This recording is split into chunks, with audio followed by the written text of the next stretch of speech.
Welcome student in my video lecture on nuclear chemistry part 2. In my previous lecture, I have discussed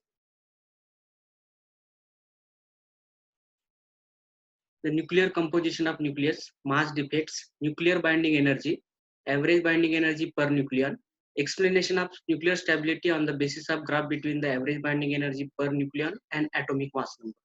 Today I am going to discuss the nuclear reaction, then various type of the radioactive decays, nuclear fission reaction and nuclear fusion reaction, and difference between the nuclear fission reaction and nuclear fusion reaction.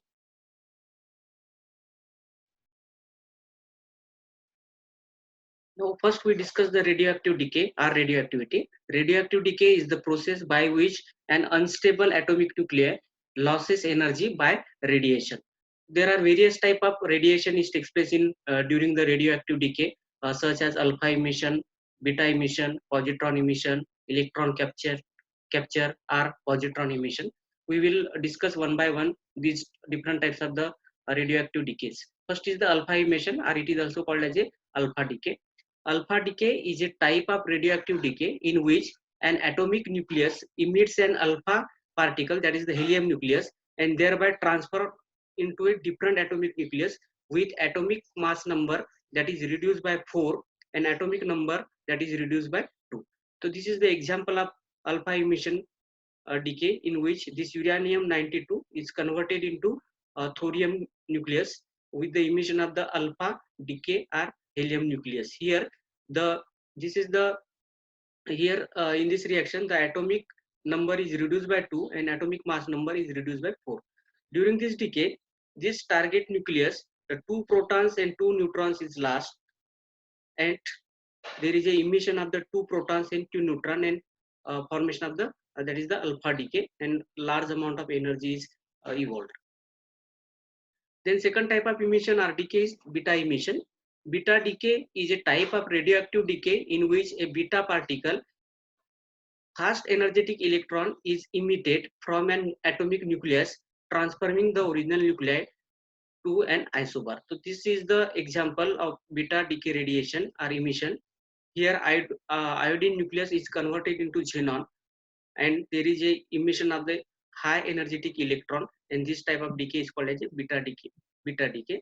This xenon and iodine have the same atomic mass number, and that's why they are the isobars of each other. Now in this diagrammatic representation, this neutron becomes a proton which stay in the nucleus, and an electron which is ejected from atom, and therefore it is called as this process is called as a beta emission process or beta decay. Then third type of emission is positron emission. It is a opposite to that of the beta decay. Positron emission is a subtype of radioactive decay called as a beta plus decay, in which a proton inside in radionuclide nucleus is converted into neutron while releasing a positron. Here in this reaction, this potassium 19 is converted into argon with the release of the positron. This proton, one of the proton in the potassium, is converted into neutron and release the electron, and therefore it is called as a positron emission or beta plus decay.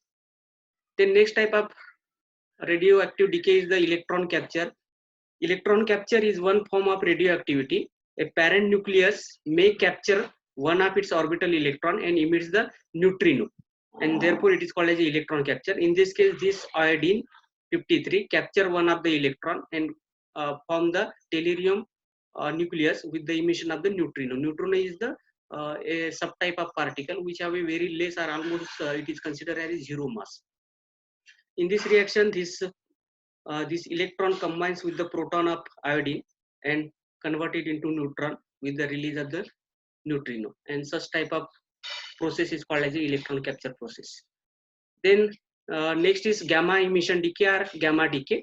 Gamma emission or gamma decay is a type of radioactivity in which some unstable atomic nuclei dissipate excess energy by a spontaneous electromagnetic process and release the gamma radiation or gamma photon, and that's why this process is called as this decay is called as a gamma decay.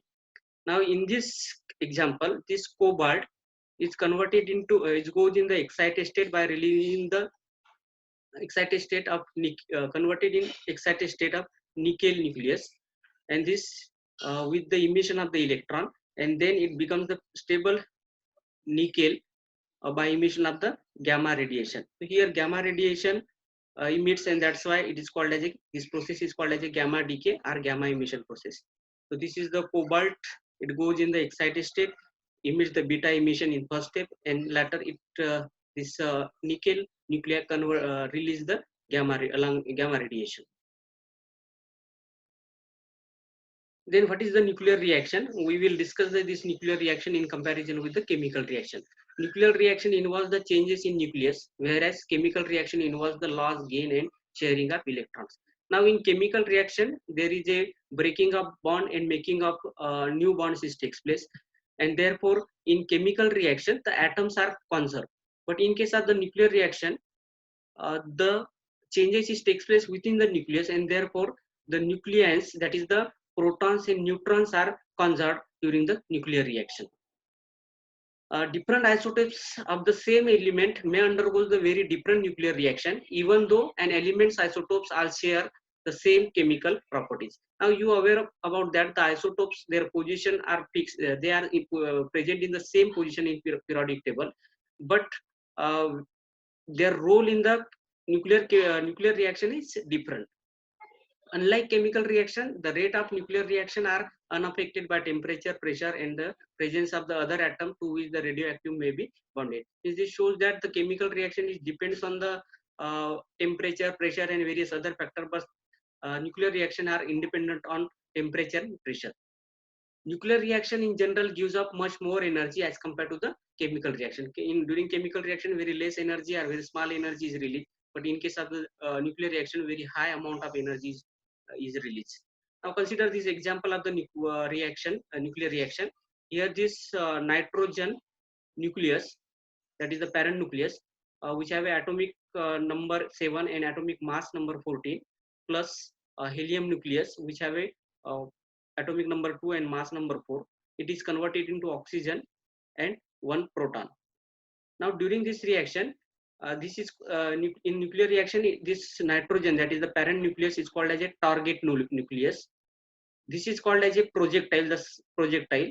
This projectile is bombarded on the target nucleus, then it undergoes the transmutation and converted the from the new nucleus, that is the oxygen in this case, and this new nucleus form is called as a recoil nucleus, and the subatomic particles released along with the recoil nucleus is called as a emission, or it is also called as a emitter. So in this case, this nitrogen is a target or parent nucleus, this is the projectile, this is the recoil nucleus, and this is the emission. These are the different types of nuclear reaction and different radioactive decays taking place during the nuclear reaction. Consider the alpha emission first.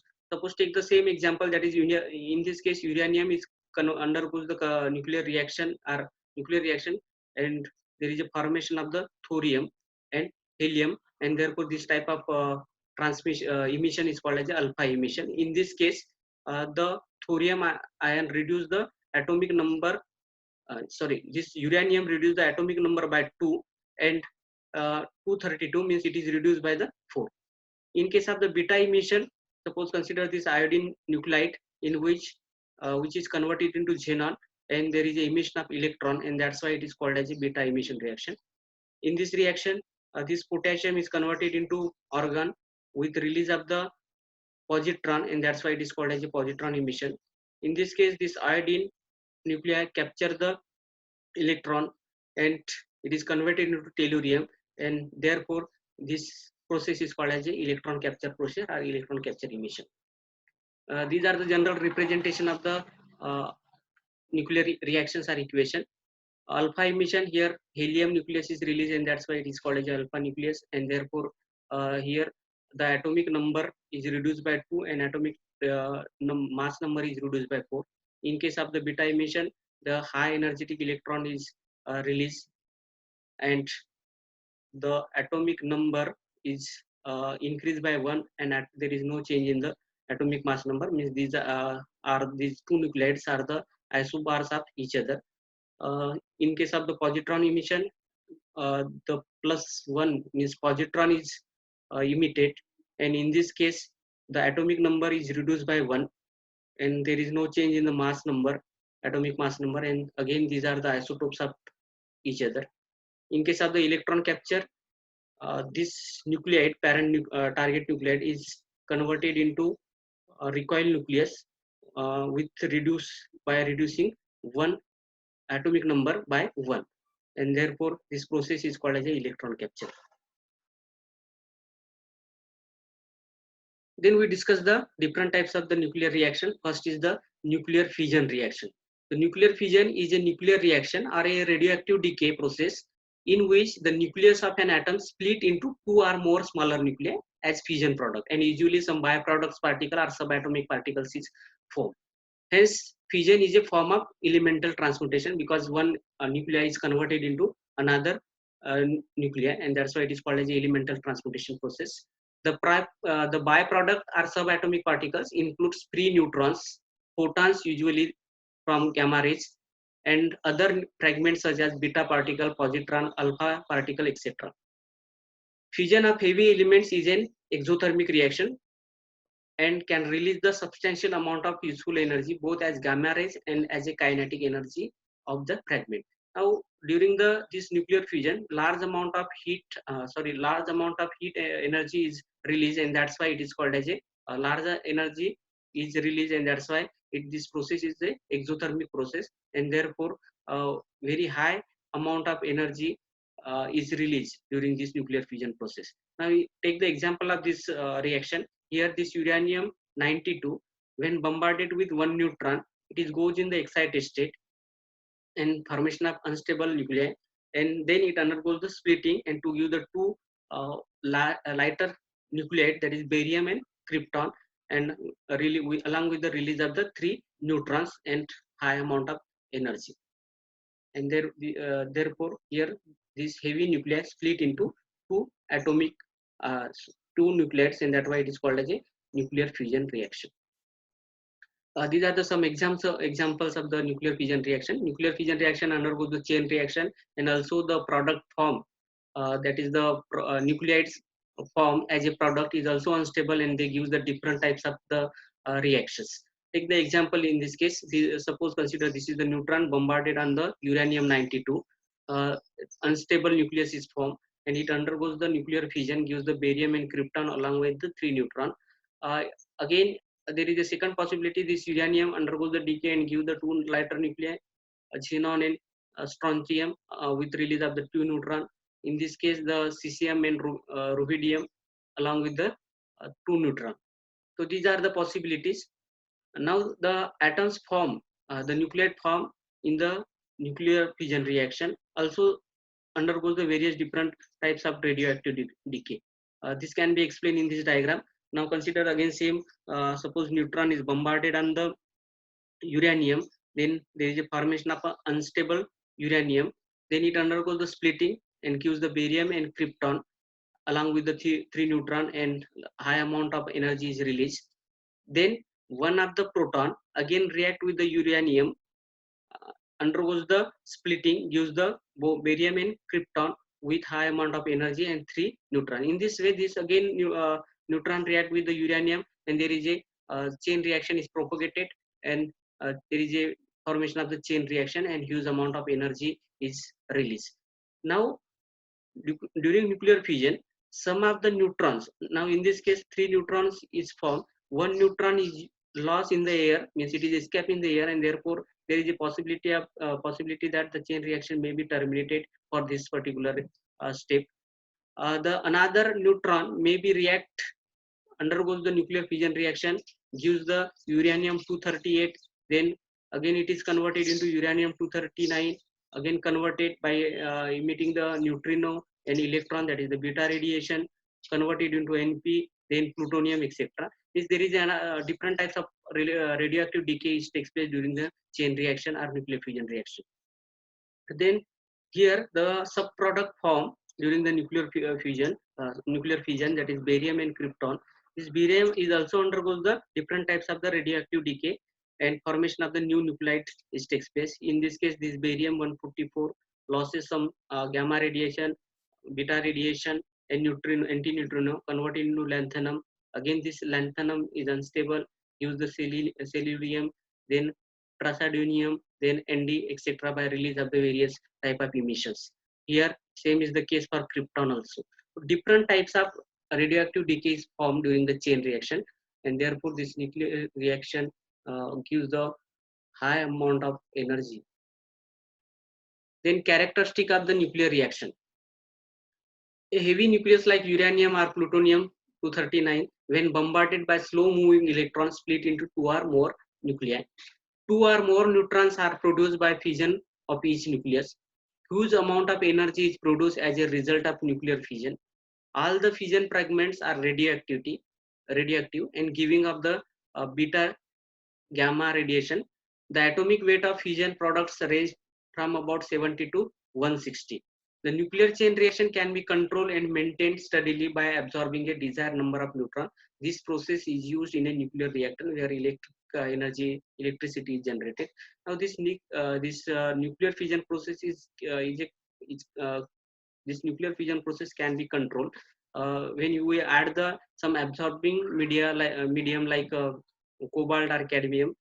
They absorb the neutrons, and this nuclear chain reaction can be controlled.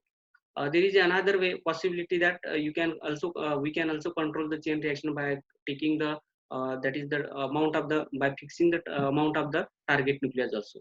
All the fission reaction are self-propagating chain reaction because the fission product contains neutrons, that is secondary neutron, which further cause fission in other nuclei. So this is already discussed in previous diagram, that the chain reaction is formed during the nuclear fission, and huge amount of energy is released due to this secondary neutrons.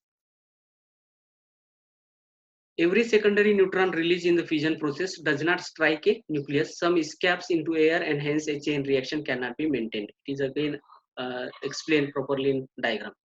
The number of neutrons resulting from a single fission is known as the multiplication factor. When the multiplication factor is less than 1, a chain reaction does not take place.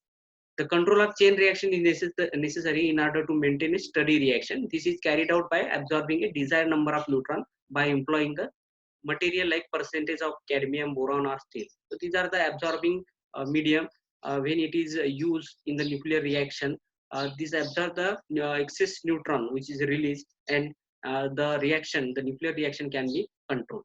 In a nuclear reactor, the multiplication factor is 1, and this is achieved by proper arrangement of the fissionable material. Means the target nucleus, the amount of the target material is controlled so that the nuclear reactor it should be taking place in a controlled manner. The next type of nuclear reaction is nuclear fusion reaction. Nuclear fusion is a reaction in which two or more lighter atomic nuclei are combined to form a heavier nucleus and subatomic particles. Fusion is the process by which sun and other stars generate light and heat. So you aware of that the energy released by sun is because of the fusion of the hydrogen protons, and the light generated by the star is also due to the nuclear fusion process, in which the two different isotopes fuse another and gives the heavier nuclei. The combination of two or more nuclei is very difficult because all the nuclei are positively charged. In this case, during the fusion reaction, the two lighter nuclei combine give the heavier nuclei. Now, this lighter nuclei contains the positive protons. Now, when these two nuclei fuse to one another, they contains the like positive charges, and therefore there is a possibility of repulsion among them, and therefore in order to make them combine, in order to undergo the fusing, they must move high enough to overcome the strong forces of electrostatic repulsion. Now, in case of the sun, the hydrogen to helium fusion reaction in sun takes place at about 100 million degrees centigrade. Means to overcome this electrostatic repulsion between occur due to that positive charges, there should be a high amount of energy required to fuse this lighter nuclei. The highly destructive hydrogen bomb is based on the nuclear fusion reactions of isotopes of hydrogen to form helium, producing large amount of energy. The very high temperature required for the uncontrolled thermonuclear reaction is obtained by the detonation of atom bomb. It consists of a small plutonium fusion bomb with a container of isotopes of hydrogen. Now this what is first we discuss the what is the thermonuclear reaction. Now in chemical reaction, in chemistry we write the chemical reaction. Chemical reaction means reactant is converted into product. There is some breaking of bond and formation of new bonds. Uh, and the amount of heat evolved or absorbed during the chemical reaction, it is suppose denoted in the chemical reaction. That reaction is called as a thermochemical reaction. Now in case of the nuclear reaction, suppose the amount of heat evolved is evolved or released is suppose denoted in a nuclear reaction, then it is called as a thermonuclear reaction.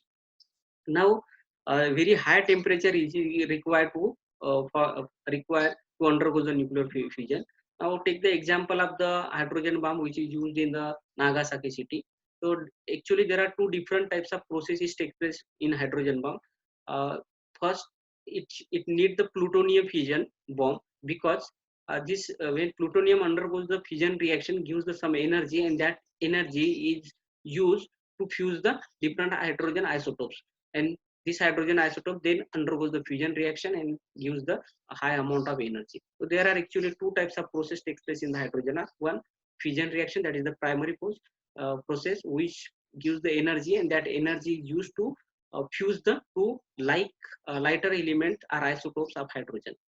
The fusion bomb produces a very high temperature at which thermonuclear reactions start, resulting in the fusion of hydrogen isotopes of deuterium and tritium to form the helium. So this is the example of nuclear fusion reaction here. Deuterium fused with the helium-3, that is and it gives the helium with the release of proton and high amount of energy. These are the different types of nuclear fusion. Suppose take the example of nuclear fusion reaction where deuterium and tritium, that is the isotopes of hydrogen. Deuterium contains one proton and one neutron. Tritium contains one proton and two neutrons. They undergoes the fusion and gives the helium, which contains the two protons and two neutrons, with the release of one neutrons, that is subatomic particle, along with the high amount of energy. So this is the one example. Again, there are different types of example is explained here. Hydrogen 1h1, 1h1, that is two protons fuse one another, gives the deuterium with the release of positron. In nuclear fusion, generally positron is emitted. Then this deuterium combined with the proton and gives the helium-3, and this helium-3 combined with the helium-3 nucleus, another second helium-3 nucleus, and gives the helium with the release of the two protons. So this type of reaction is takes place during the nuclear fusion, and large amount of energy is released. Then we discuss the characteristic of the nuclear fusion reactions. It is accompanied by the release or absorption of energy depending on the mass of nuclei involved. Means as we earlierly discussed that binding in the graph between the binding energy per nucleon versus mass number. For lighter nuclei, they are more prone to the nuclear fusion. The middle range nuclide from range from 30 mass number to 90, they are all very much stable because their binding energy per nucleon value is greater than 8 mega electron volt. And from 90 to onward, these nuclide are unstable, and that's why they undergo the nuclear fusion reaction. Now the release or absorption energy depends on the masses of nuclei involved. Meaning is for lighter nuclei from 0 to 30, the amount the heat is released, generally the energy is released. And in case of the stable nuclei, suppose consider the nucleus or nucleus, iron, etc. They are stable nuclei, and that's why the absorption of energy is takes place. Consider the here also the iron and nickel nuclei have the largest binding energy per nuclei of all nuclei, and therefore are the most stable. The fusion of two nuclei lighter than the iron or nickel generally release energy, while the fusion of nuclei heavier than the iron or nickel absorb energy. Vice versa for the reverse process, nuclear fusion. Nuclear fusion of light elements release the energy that cause the star to shine and hydrogen bomb to explode, because the nuclear fusion is reaction is takes place and that emits the energy and radiation, and that's why there is shining in star is occur, and it is also used to explode the hydrogen bomb. Nuclear fusion of heavy elements occurs in the extremely high energy condition of supernova explosion because the absorption of energy takes place. The nuclear fusion in stars and supernova is the primary process by which the new material, new natural elements are created. So, in supernova and star, due to the nuclear fusion, various different natural elements is created. This is the continuous process. It takes considerable energy to force nuclei to fuse, even those for the lightest element hydrogen. So this is already discussed that there is a need of the considerable high amount of energy to fuse the nuclei because these nuclei, uh, this fusing nuclei contains the uh, positive charge, and therefore it is necessary to overcome this electrostatic repulsion, and therefore there is a need of the high energy to be supplied during the fusion process. Then lastly, we discuss the difference between the nuclear fission and nuclear fusion reaction. In nuclear fission process, heavy nuclei split into two or more lighter nuclei with liberation of large amount of energy. In nuclear fission process, two light nuclei fuse are combined to form single nuclei with the liberation of energy. Now, this in nuclear fusion, the splitting is takes place, and that's why the atomic number and mass number of daughter element is less than that the parent element in nuclear fusion process. Now, in case of the nuclear fusion, there is fusion of two lighter nuclei takes place, and bigger nuclei is formed, and that's why the atomic number and mass number of the product nuclei is greater than the starting element in nuclear fusion process.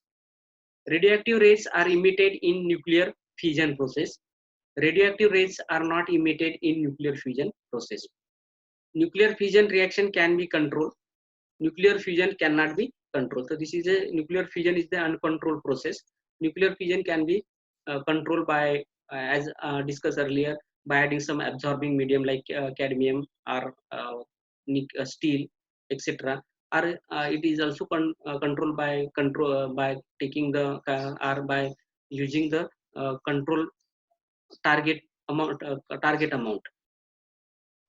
It is a spontaneous process occurring at ordinary temperature. This nuclear fission occur at very high temperature.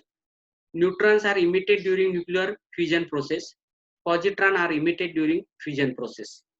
Fission will be result in a chain reaction. Means chain reaction is takes place in nuclear fission process, but there is no chain reaction is result in nuclear fusion reaction. So these are the difference between the nuclear fission and nuclear fusion reactions.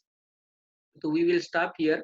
In next video, we will discuss the next topic such as liquid drop model, shell model, then comparison between the shell model and liquid drop model, Bohr-Wheeler theory, then the application of the radioisotopes in medicinal field, agriculture, and carbon dating and structural determination, etc. The contents, material, images, etc. Used in this video presentation are taken from the open sources for educational purpose only and not meant for any commercial distribution.